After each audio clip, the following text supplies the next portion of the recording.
The US-Canada border is the longest border in the world, and it has some very strange points.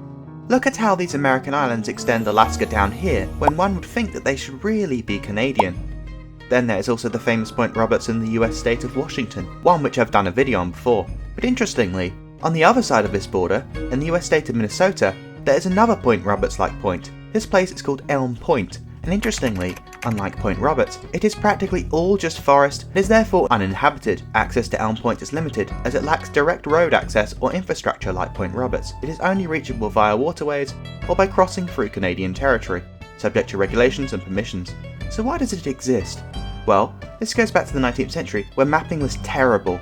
Back then, the US and British, representing Canada, drew the border there, believing that the Lake of the Wood Lake was shaped differently than it was, creating this problem.